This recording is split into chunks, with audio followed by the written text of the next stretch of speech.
Oh, hi, everybody. Starting just a couple of minutes late, but welcome to this episode of FIR Live, a very special episode. I am thrilled to have with us so far 4 of the 5 members of the 2014 class of IABC Fellows. And I'm also joined by a longtime fellow, Brad Whitworth, whom I invited because this whole session was his marvelous idea, and I figured he could join me and in welcoming the new fellows and in having this conversation for roughly the next hour.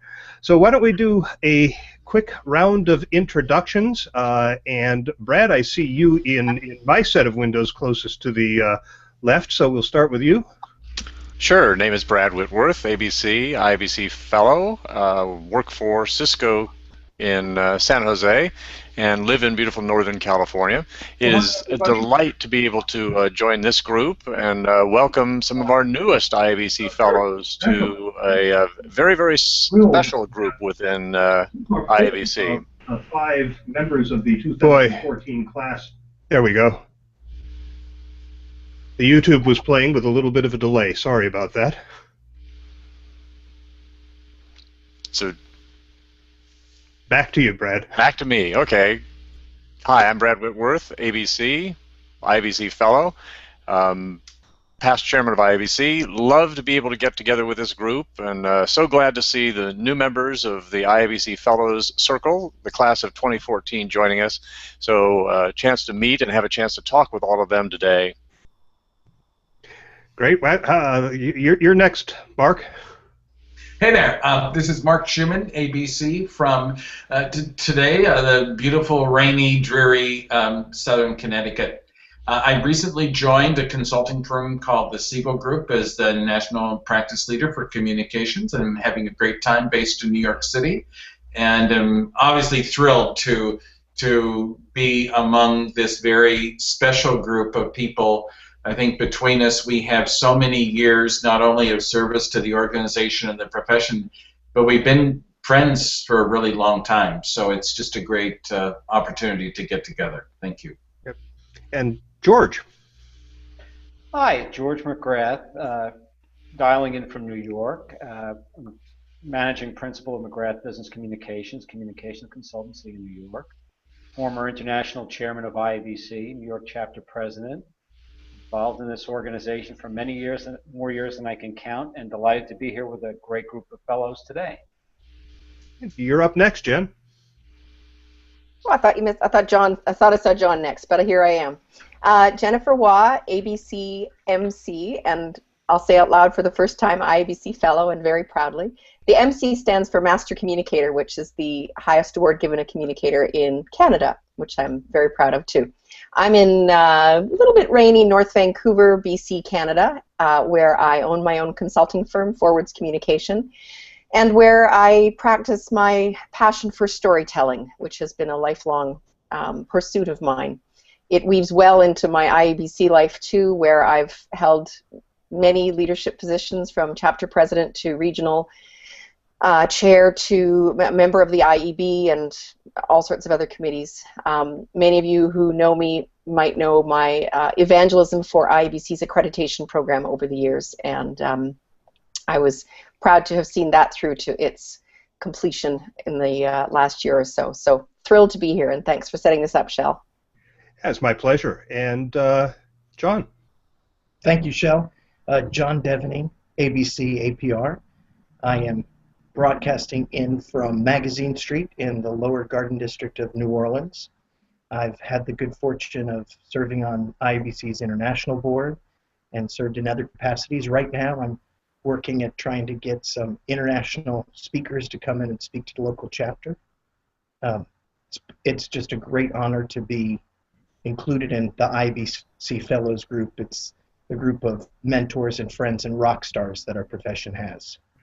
And not with us is Tamara Gillis, ABC PhD, who is a professor and I believe now the department chair at Elizabethtown College in Pennsylvania. And I believe she's trying to get online, and with luck she'll be able to join us before we wrap this session up.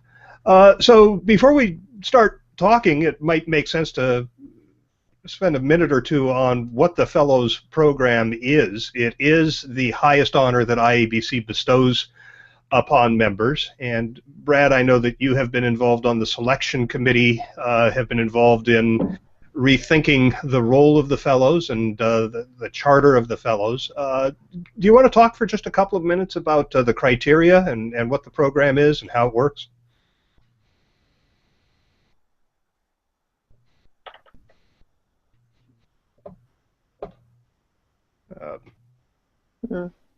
Brad, I've lost your audio.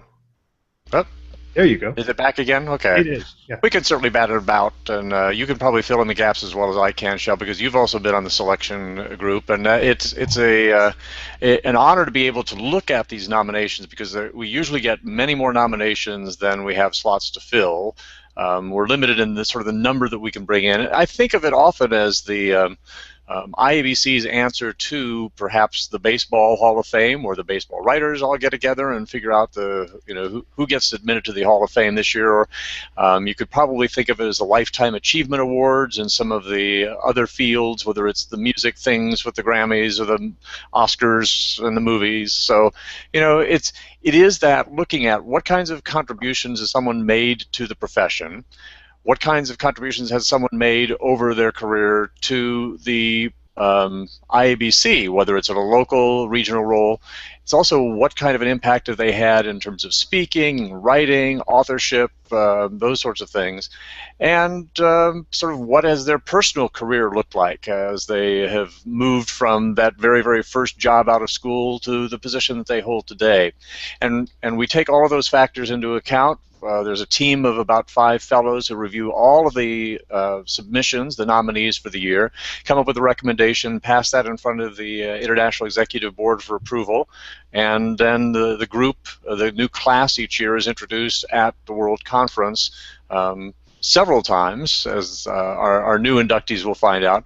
Public appearances here, there, and elsewhere, and would love to say that there's wonderful cash and new cars involved with this, but there really isn't. It's much more of an honorific, and it is a chance to get into a small, closed group that can continue to share. The contributions the profession started, but they continue. Right, so let me ask the new fellows, and by the way, I think it's one of the best things that has happened to the fellows program was the decision to expand the number of fellows that we can introduce every year. It has been 1 or 2. There have actually been years where no fellows were added to the ranks, but looking at fellows programs in other organizations, we felt that it wasn't growing enough to really have an impact on the rest of the organization. So we have 5 this year, as you can see. And John, starting with you, just what does it mean to you to be a fellow? Brad mentioned it's kind of a lifetime achievement award, and I know that when I was notified that I had been named a fellow, the first thing I thought was I was sort of awestruck by it, but the second thing I thought was that I'm not retiring or done yet. So, what does it mean to you, John, to have been named a fellow? Well, I guess my reaction was somewhat similar to yours, and I think probably similar to my colleagues that are being named this year. First, I was just humbled and shocked and honored. But right on the heels of that, I started thinking, well, what can I do next? I'm joining this incredibly elite and accomplished group. With this inclusion, what can I do? What can I bring to IABC and the members and the programs? How can I continue to serve? So I see it not so much, though it may be the equivalent of a lifetime achievement, I also see it as an invitation to step up my game, to do more for the association. And let's move on to you, Jennifer. It's funny, similarly, John, I was talking to my mom this morning, and she was congratulating me again, and I sort of joked that, this was my equivalent of the Irving J. Thalberg Award, to use your reference, Brad, and at least it's not being given posthumously. So for me, celebrating a milestone birthday this year, it is a bit of a midlife both milestone and wake-up call, I guess, in the same way that you described, John. My mom said to me, you know, now you've just got a new place from which to influence, inspire. She probably didn't use those words. She's a plain talking British woman, but anyway, what she said meant a lot and resonated with me. I was in Scotland on a trip, a bucket list trip with my husband, when I stepped into a Starbucks in Edinburgh and saw the notification come in earlier in the day, but we had to get to the Scottish House of Parliament before it closed because we wanted to go and see that. And so I waited until later that night when we were sitting on a little cobbled street, and I read the email that announced the news, and as is my wont, burst into tears and was overcome with the emotion of it all. And frankly, I'm still coming out of that. So I'm deeply, deeply moved and honored to be recognized this way by my peers. How about you, George? Well, likewise, when I got the news about this, I went back and, of course, did a lot of reading about the fellows, and I was just amazed as I looked back on the list of people who have been in this group over the years since it's founded, and to see some of those names come back, both people who are at the top of the profession now and people who have led the way before us. And I can go back to when I, became an IABC member, over 30 years ago in my first job, and seeing these people who were the leaders in our field, who are so giving of their expertise and sharing it with young people like ourselves at the time coming into the field. And so I look at this as an opportunity for all of us to keep that tradition going and keep sharing with the next generation coming into our profession. And that's what I'm looking forward to continuing to do as well. So it's a great to be coming aboard this year with this group. Great. And last but not least, Mark. Well, so much has been said that I agree with. I think, like George, I went back and I looked at the list, and my memory was simply flooded with those moments with so many, each of those members who have been awarded this over the years. And I go back to as a young kid. I mean, I joined IABC 36 years ago, and I drove Lou Williams around Denver in my Chevette, and he said, I hope there's a time you don't have to drive a Chevette. And then when I graduated to my citation, Brad Whitworth helped me get a new water pump when it went out while I was carrying him. And so perhaps there's an auto disaster narrative that goes through this. But I think for each of us, what we hold in common is IABC is both a touchstone to remind us who we are and why we're here, and it's also a lens through which we look at the profession, but we also look at ourselves. And so I look at this group, and I look at those names, and I look at the people on the screen today, and in many ways they're a mirror to what we hope to achieve as we pursue everything new. And I think the spirit of reinvention and commitment to reinvention, no matter which milestone birthday we're celebrating, is really what this is all about. Yeah, and Mark, I have to say that in a lot of ways, I think you exemplify the passion that people bring to communications that's embodied in the fellows, because you were retired, right? I couldn't take it. No, I flunked retirement. And then I look at Brad, and we're about the same age, but Brad looks so young, and George, we're about the same age, and George looks so young, and I had to keep up with them. I think that if you look at that list, you would see a lot of people who flunked retirement, who simply say, I simply have too much that I want to do. And that's in the association, that's in the profession. And I think we're always, as Jennifer said, we're always looking for the next assignment, the next thing that nobody else wants to do.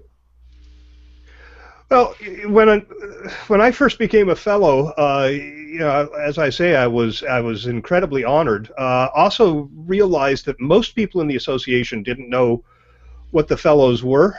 It was an opportunity to get together for dinner once a year at the conference, and to sit up front in this general session where the new fellows were introduced and gave their remarks. And that was about it, other than some of the fellows convening for the selection process. We're trying to expand that role, but I'm wondering, given the years of experience and the contributions to the profession and to IABC that are requirements for being considered for a fellow, what do you think the role of this group could be within the organization and even within the profession at large? Anybody who wants to go. Shel, I'll tell you what comes to mind for me is similar to the role that we serve with clients. That sometimes the best thing we can do is be very active listeners and to listen with intent. And by going through that process, you hear and you identify where their needs are, where the questions are, where are the problems that exist, and what's the opportunity that we individually as fellows or fellows as a group could step in and help IABC further. Hear, hear. I like what you said, John. I'll add to that by saying that I think as our association evolves, as our profession evolves, and we see us all taking on roles we may never have imagined in terms of the counsel we provide our clients and our colleagues and those up and coming in the field, I think this group can serve as a brain trust, a historical repository, for lack of a better term, even though I don't want to think of us as any of us as that old, but I think, and as a storyteller, this won't surprise any of you, but I think that I hope that we embody a lot of the history and stories that have come up through the association and our profession over the years, and I hope we embody that in a way that helps us build on the next, not live in the I walked both ways bare feet and did my accreditation exam on a typewriter sort of way, but in a way that helps us learn from what we've all learned collectively and bring that forward in the stories and memories and collected experiences that we have. Well, even though I did my accreditation on a typewriter, in a room where people smoked, I think that's even more of it. Ooh, that's bad. I think we can also be the visionaries. As students of history, we know that the best way to look ahead is to have learned from what occurred before. And I think that what we can bring to the profession and to our members is a very strong sense of the long view about what really matters in this work, because what really matters hasn't changed.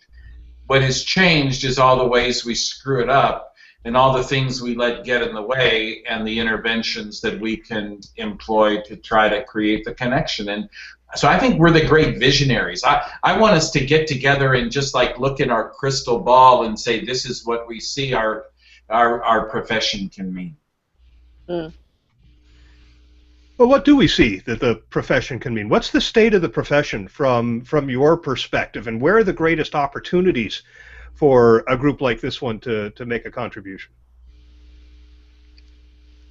Well, this is a great time to be in the communications profession and at IABC, and I think it should be a great time for IABC as an organization as well.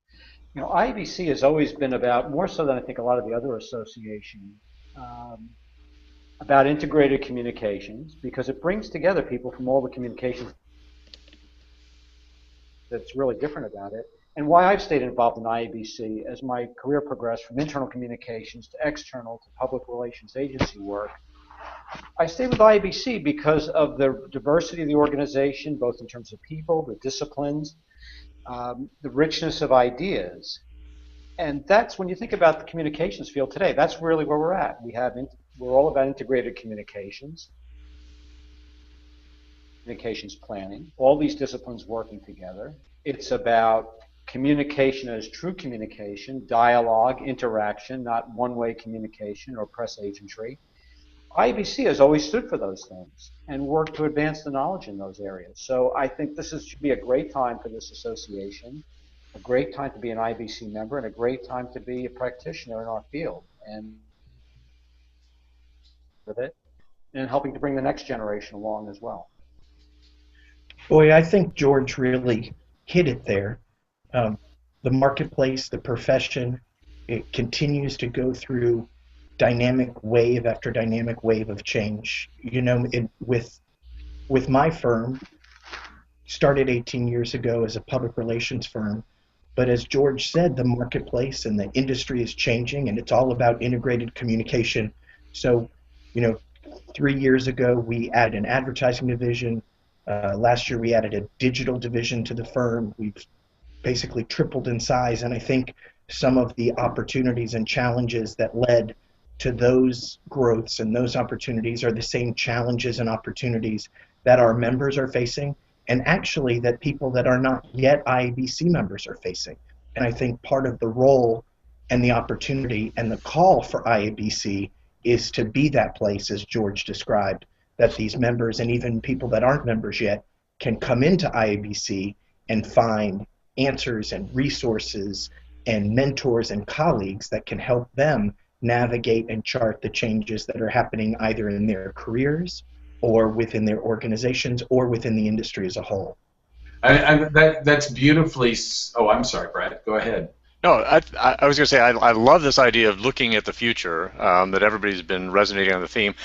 One of the questions I was going to pose to the group is, why would somebody who's just entering the profession want to learn from this group? I mean, it's sort of like the in this today's era of everything is famous for, everybody's famous for 15 seconds and social media. Is there a place for somebody who's been at it for a long time, who's got that wisdom, or do I just need the quick answer from Mark and I want the right thing from John? I'm going to take it and I'm going to run, and somebody else will come along. Do we have those long-term relationships and that interest in the history, or are we so focused on the short term and the quick at the attention span theater of a gnat? I think that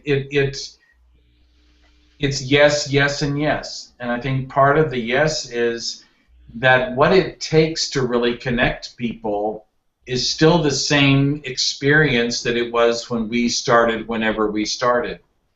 It's just it all happens so much faster, it happens with so much more noise, and it happens in so many more places. And I loved John's description of this being like home base for us as individuals as well as for organizations. And one of the things that I think we all share is this strong passion and respect for IABC and this role we play as communication citizen of the world.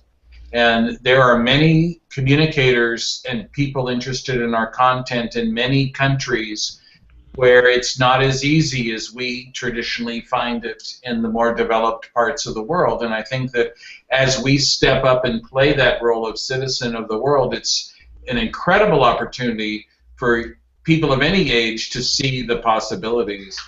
I think one of the great discussions, and I'm very lucky right now. I get to be IABC's liaison to the Global Alliance of Communication Organizations, and we're going to sponsor this global discussion in June, where IABC will be a very prominent part of the discussion about what should the global standards and priorities for professional designation be. How wonderful that all these communicators from all over the world are going to get together for 2 days to talk about something that has been so much a part of who we are for years. And that's why it's important to be here, because we are a beacon that helps us see into the future, I think.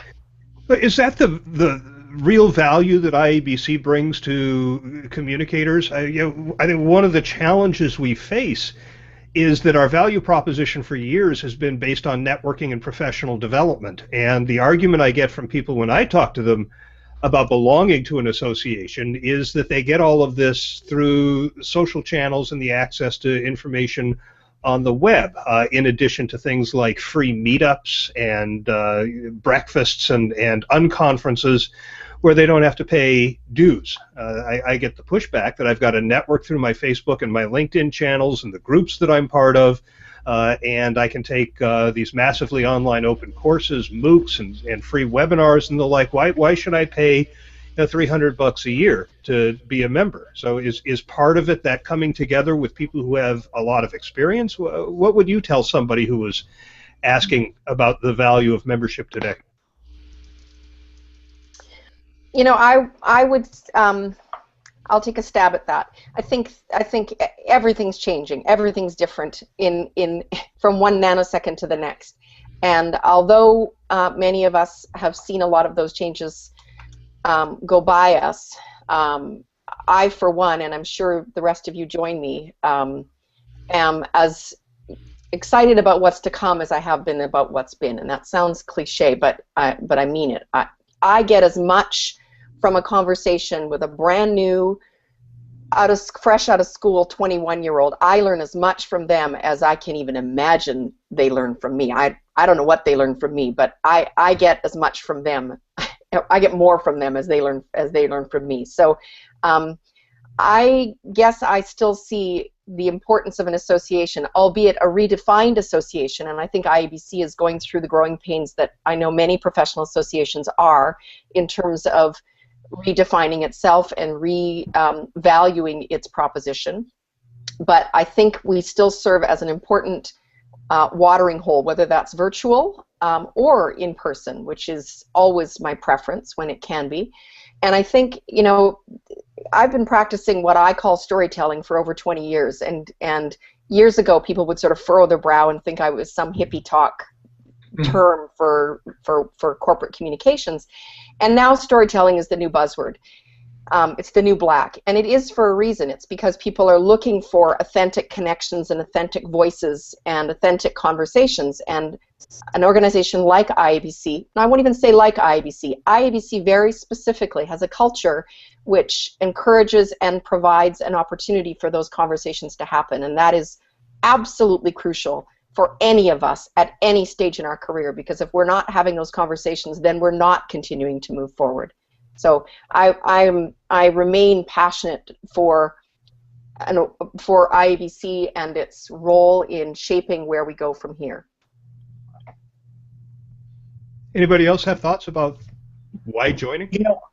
The value proposition, Shel, that you offered for IABC, I would maybe pick at a little bit, and where you were saying the value proposition has to do with professional development and networking. When I think about the value proposition that our organizations or our clients look to us for, I'd like to say that clients turn to me and my team for crisis counsel or media relations or strategic planning. But the truth is, they want results, or in a crisis situation, they want things to stop. Very pragmatic, very clear. They don't care what format it takes. They don't care what industry term we label it under media relations or strategy.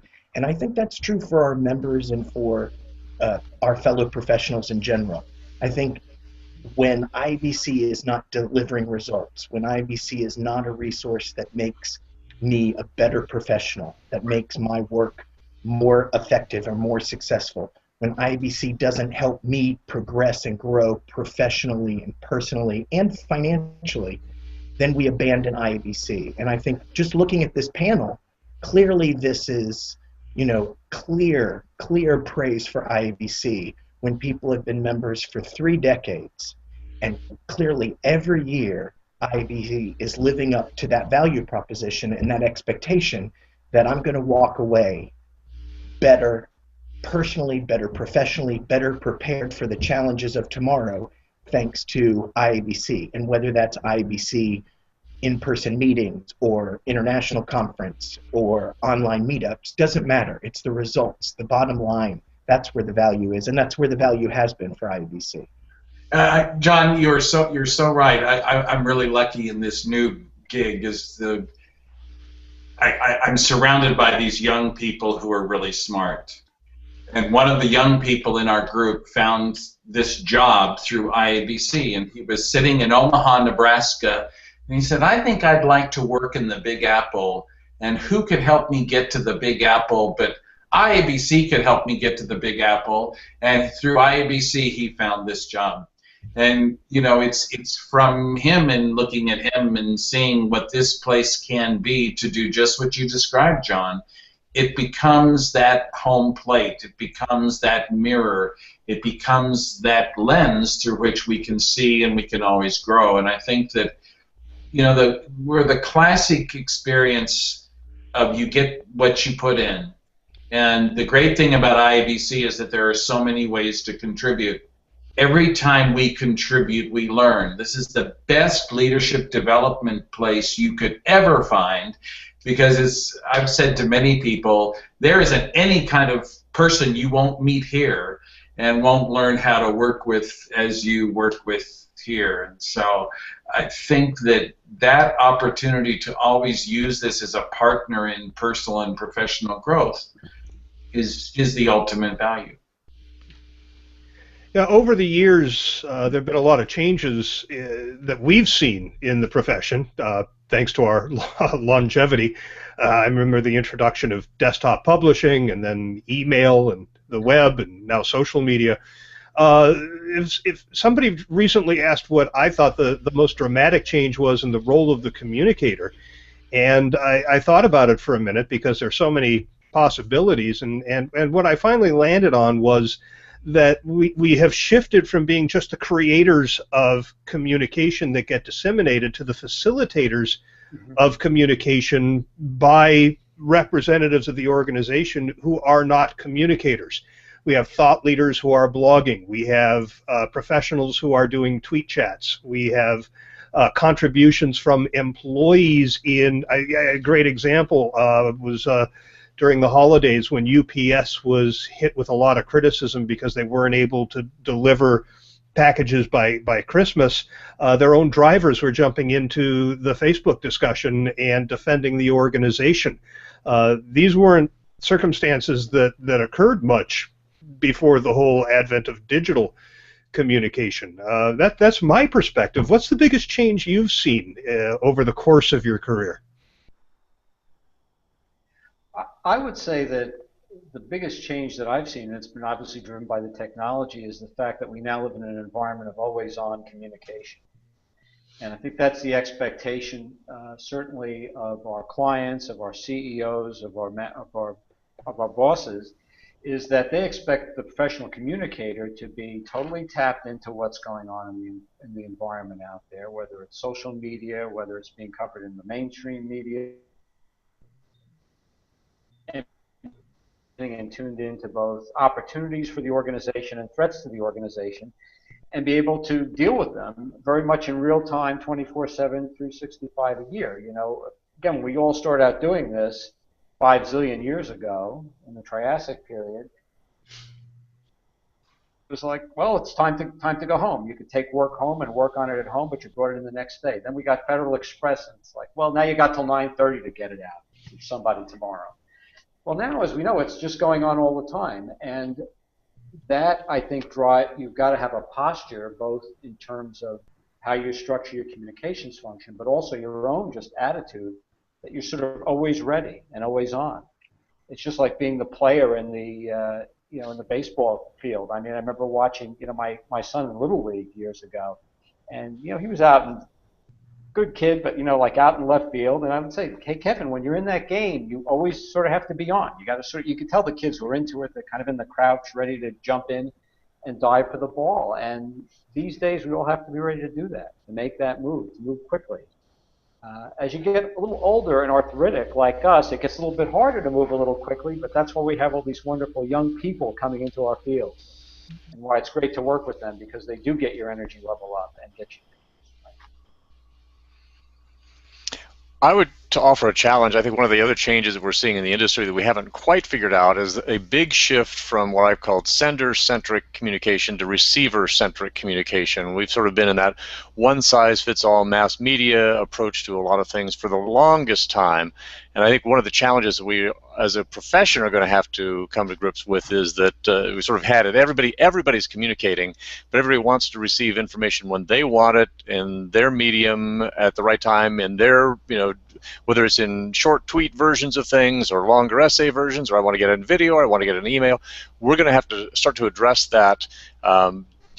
People have different communication diets, and one size won't fit all anymore. And I think that's a big challenge to all of us, because we're going to have to let go of some of the communications things that we did and let others be participants with us and allies.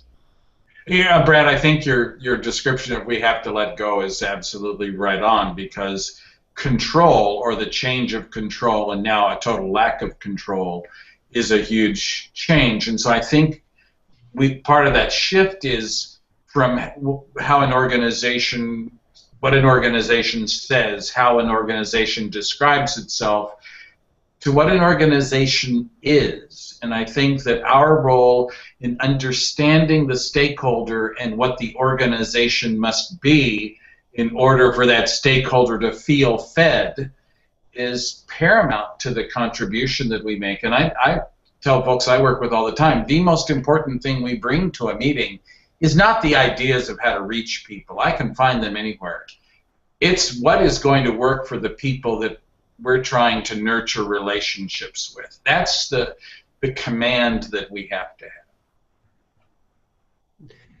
And I'll add to that I think that probably one of the biggest changes I've seen in my career, what hasn't changed is the need to understand our audiences, to your point, Brad, that audience needs have shifted dramatically over the course of, well, they're shifting every day. But what has changed is the way in which we reach those audiences, and I don't just mean the channels and the tools, but the voice we speak with. And I going back to the whole authentic voice thing, but when we speak with an authentic voice, with our real voice. I remember when I was out of school and took my first communications job, which I didn't imagine a career in communications, and I had come out of studying English literature and linguistics and all of that, and was a lover of language, and I spent the first couple of years of my career learning how to write corporate speak. Mm-hmm. Because I didn't know how, and my bosses and my colleagues at the time said, "Oh, this is way too flowery and personal. What are you doing injecting yourself into this?" And so I spent a long time writing corporate speak, and I think we all did, and speaking corporate speak and living corporate speak. And we woke up one day and realized that corporations and organizations are the collection of the individuals who create them and who make them. And so I think the fact that we are now more and more counseling our clients and working with our clients and our colleagues to encourage those real voices, not an unhuman corporate voice, but those real voices to come through is a really good thing, and it's a big change I've seen.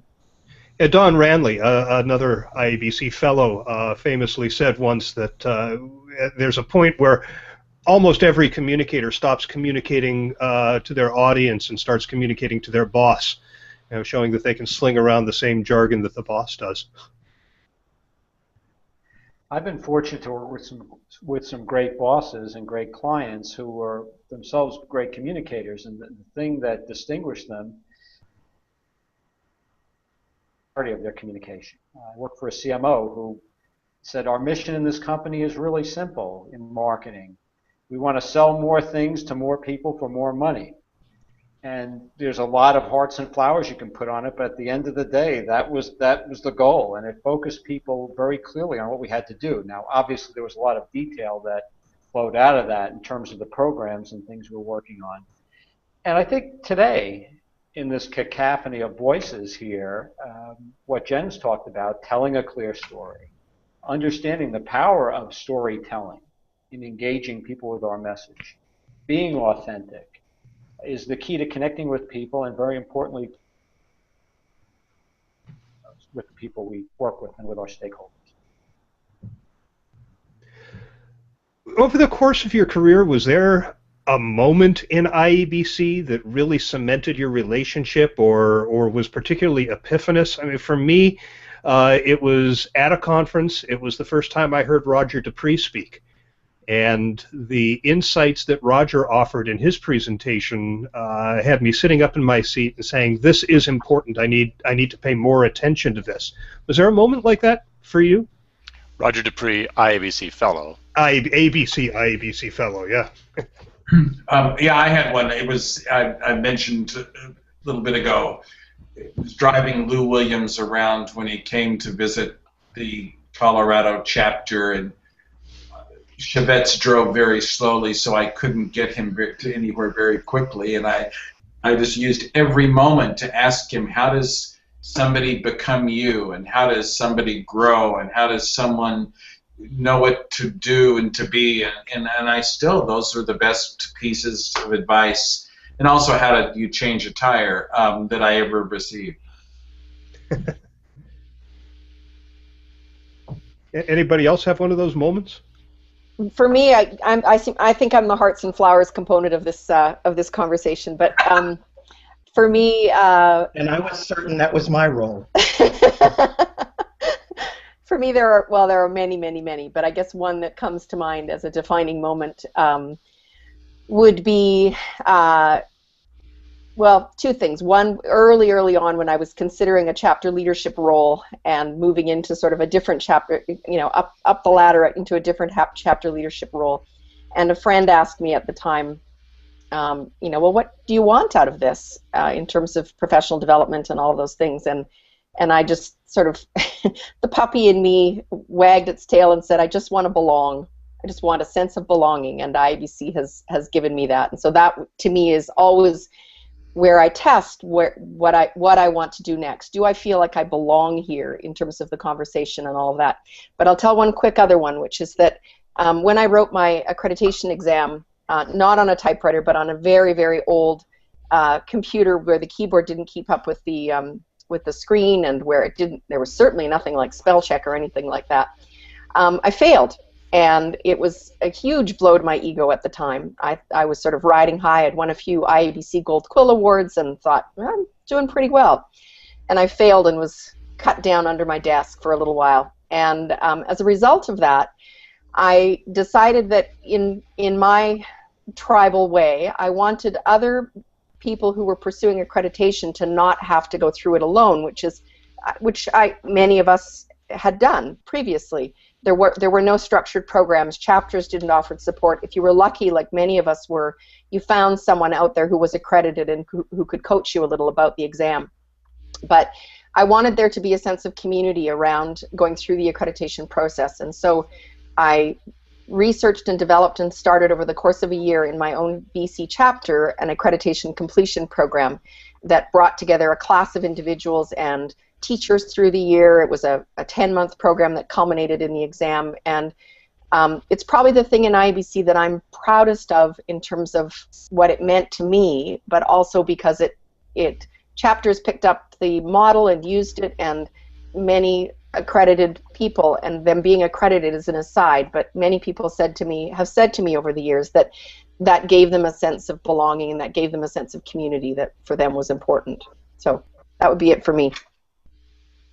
Shel, it's a great question, because when you asked, is there a moment that defines IABC, and I was trying to think of the moments, I don't have a moment for IABC, but I think I have several moments for friends and colleagues in IABC. In fact, Brad and I, just before this, we were talking. I gave a seminar in Charleston earlier this year, and I credited Brad.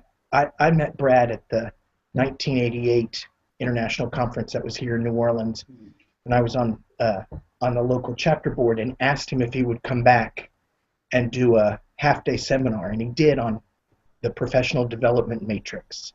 So I'll tell you, that made such an impression on me. It was the very start of my career, and here was someone that was clearly an industry giant, and simply because we had the IABC connection, he was willing to travel across the country and give of himself so generously. And I think we have, for Jennifer and I, we'll always have the IABC conference in Toronto when she cemented her title of rock star in my heart. And with George, there's several legally binding agreements that prohibit me from speaking about the aha moments that I've had with George. But I think ultimately what IABC is, it's the people. And it's our ability to connect with each other in such a significant and productive and meaningful way. I think most of the time we think we're doing that for our careers and our professional development. And in retrospect, it really touches and changes our lives far beyond just the way we earn our living. Yeah, it's really true. There's a culture of community. I've belonged to several other associations, still belong to a couple of others, but it's unique in IABC, isn't it? The fact that you can pick up the phone, talk to a complete stranger who is an IABC member, and as long as you have that connection, suddenly you're friends and will drop anything you're doing at the moment with no notice to help somebody else out. Because every opportunity you have, whether it be an event or a role that you're asked to potentially play, is an opportunity to connect with people. And I think we can each say that over the years there have been high points and there have been low points, and there have been moments of triumph and moments of real personal or professional challenge. And this group was there. You don't have to whisper very loudly for this group to rally. And that group gets larger and larger and larger. And I'm sure the others have experienced the same thing in the past day or so since the association announced our good fortune. And you just hear from people you haven't heard from in a whole long time who remember a moment or express a congratulations. And so I think we are all there for each other. Agreed. It's a culture and an association that just seems to attract generous, giving people, and or at least those are the people who, like us, who stick with it. And I've found that throughout my career, my association with IABC, it's just been invaluable, those personal relationships. It's helped me do everything from arrange high-level benchmarking studies for corporate clients where you couldn't get in the door to an organization, but through an IABC connection, the door just opens. To I need to find a photographer in Boise, Idaho next weekend. How do I find somebody who's good? And you call somebody, call anybody in the local chapter, and they'll help you. It's truly amazing. I've never experienced that in any other professional group I've been involved with. And so it's something about the organization or the people who are attracted to it and its mission. It just draws generous, giving people. And to me, that's been the part when I recognized that pretty early on. That's what sold me on IABC for life. Mark, you mentioned earlier that there are leadership training opportunities here. It's not just communication. I know that about the time I was president of the Los Angeles chapter, I had also been given my first manager's position in a corporation. And I think what I learned at what has become the Leadership Institute and the other resources that IABC provides to leaders absolutely translated into any success I had as a manager at the company I worked for. Have the rest of you found that in addition to propelling you as a communicator, that this also bolstered your leadership and your management skills?